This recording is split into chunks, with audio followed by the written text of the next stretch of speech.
ये जो वॉर चल रही है ये होगी नहीं होगी, ये एक प्रश्न तो बना हुआ है। तैयारियां अपनी जगह हैं, ताकत अपनी दिखाई जा रही है, लेकिन सबसे ज्यादा कहें वैश्विक प्रतिष्ठा किसकी दांव पर लगी हुई है इस वक्त, आपको क्या लगता है? देखिए, बातचीत चल रही है, यही एक पॉजिटिव साइन है।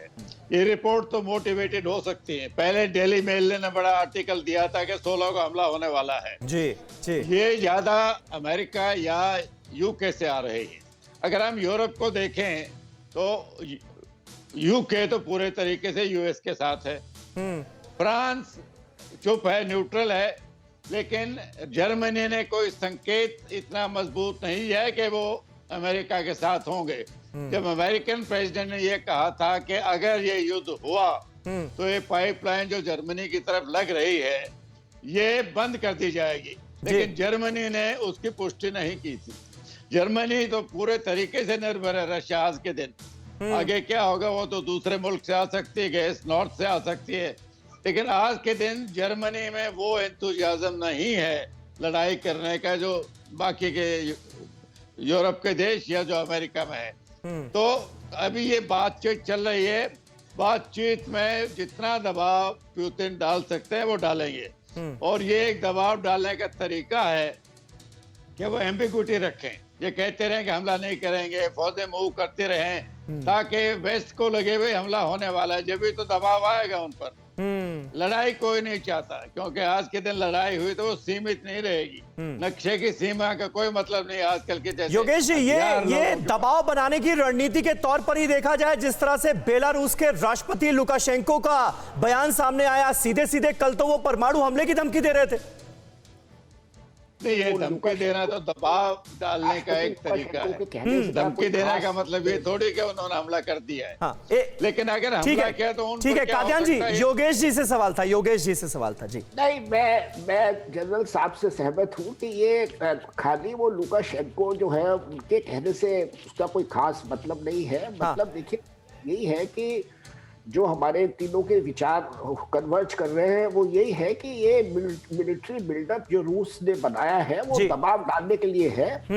और जहां तक कोशिशें हो रही है दोनों तरफ से, लड़ाई ना होने की कोशिशें हो रही है कि भाई लड़ाई ना हो और कोई diplomatic sort of face saving solution जो है इसका निकल आए। बिल्कुल बिल्कुल सही बात है। और ये कोशिशें देखना होगा कि कितना रंग लाती हैं आने वाले वक्त में, क्योंकि अगर युद्ध होता है तो उसका नकारात्मक असर पूरी दुनिया पर पड़ेगा, ये बिल्कुल तय मानिए। वहीं रूस से टकराव के बीच मोर्चे पर यूक्रेन के राष्ट्रपति जेलेंस्की भी नजर आ रहे हैं। बैटल ग्राउंड में जवानों के बीच पहुंचे राष्ट्रपति जेलेंस्की। ये देखिए तस्वीरें आपके सामने हैं। यूक्रेन के राष्ट्रपति ने अपने जवानों की किस तरह से हौसला अफजाई की है उनके बीच पहुंचकर, ये तस्वीरें आप देख रहे हैं। कहा पूरी ताकत से लड़ेंगे, दुश्मन को जवाब देने के लिए हमारी सेनाएं पूरी तरह से तैयार हैं, ये कहा गया है यूक्रेन के राष्ट्रपति की तरफ से। तस्वीरें आपके सामने हैं, किस तरह से अपने जवानों की हौसला अफजाई करते हुए इस वक्त यूक्रेन के राष्ट्रपति इन तस्वीरों में नजर आ रहे हैं। बैटल ग्राउंड पर पहुंचकर जवानों से बातचीत की है, उनकी हौसला अफजाई की है। और हमारे साथ कादियान साहब मौजूद हैं। कादियान साहब, ये बताइए कि क्या ये जो एक थॉट जहन में आता है कि यूक्रेन तो सिर्फ एक बहाना है, दरअसल किसी ना किसी बहाने सुपर पावर्स को आपस में टकराना है। पहले देखिए यूक्रेन और रूस का हम जिक्र कर रहे थे, लेकिन अब सीधे सीधे एक तरफ अमेरिका और दूसरी तरफ रूस खड़ा नजर आ रहा है। मेरी राय है कि अमेरिका पूरी कोशिश कर रहा है माहौल बनाए ताकि रशिया पर सैंक्शन लग जाए। यूक्रेन तो महज एक मोहरा है और वो सैंक्शन लगाने की कोशिश में है। यूरोप किस हद तक उनके साथ जाएगा, क्योंकि वो नहीं चाहता। पुतिन एक स्ट्रॉन्ग लीडर हैं, पिछले 10 साल से वो पावर में हैं, अभी तो उम्र भी उनके हक में है, काफी दिन रहेंगे। तो वो नहीं चाहते कि रशिया और मजबूत हो और उन पर बंदिशें लगाई जाएं। ये गैस की सप्लाई जो है ये भी नहीं आए रूस की तरफ से, कोई दूसरा सोर्स निकाला जाए। लेकिन नेटो पूरे तरीके से इनके साथ नहीं है। अगर ये लड़ाई होती है, यूक्रेन में नेटो वाले हथियार तो दे सकते हैं, वो तो दे रहे हैं कई दिन से, लेकिन अपने ट्रूप्स नहीं भेजेंगे क्योंकि वो बिल्कुल, ये जो नेटो का बात आप हिस्सा कह रहे हैं, नहीं। एक दबाव पुतिन पे रहेगा आर्थिक पक्ष को लेकर, और अगर वॉर भी होती है तो वो कितना खींच पाएंगे इकोनॉमिकली, वो कितना उनके लिए संभव होगा। लेकिन गुलशन जी, इस पूरे एपिसोड को अगर देखा जाए और इसके बाद आप क्या देखते हैं, ग्लोबल पावर इक्वेशन में किस तरीके का बदलाव दिखाई देगा, नजर आएगा, या उसका कैसा आभास हो रहा है?